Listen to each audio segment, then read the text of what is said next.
नमस्कार, मी स्मिता आणि तुमचं माझ्या चॅनलमध्ये परत एकदा खूप खूप स्वागत आहे. तर आजचा माझा व्हिडिओ आहे भगवान विष्णूंच्या मत्स्य अवताराच्या जयंतीनिमित्त मी त्यांची छोटीशी कथा तुम्हाला सांगणार आहे. तर कथा अशी आहे, पुराणानुसार एकदा पृथ्वीवर प्रचंड प्रलय येणार होता. त्यावेळी भगवान विष्णूंनी मत्स्य अवतार घेण्याचे ठरवले. मत्स्य अवतार म्हणजे माशाचा अवतार. एकदा राजा सत्यव्रत नदीत आर्घ्य देत होते.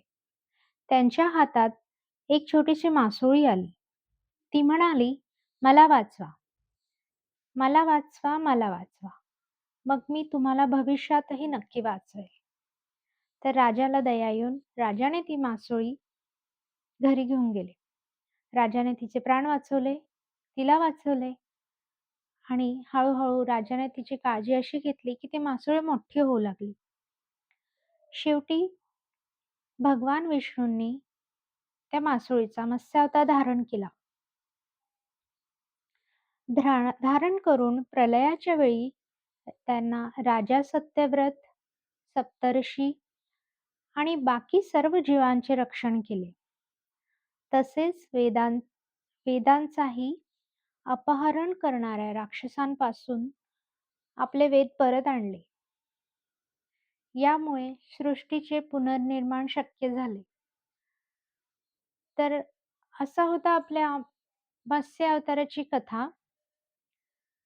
तर मत्स्य अवतार आपल्याला काय शिकवतो? मत्स्य अवतारला आपल्याला असं शिकवतो की संकटाच्या काळात श्रद्धा आणि विश्वास ठेवणे खूप महत्वाचे असते. एक लहानशी छोटीशी गोष्ट ही असेल तर तिची कदर करा, कारण त्यातून मोठे चमत्कार घडू शकतात.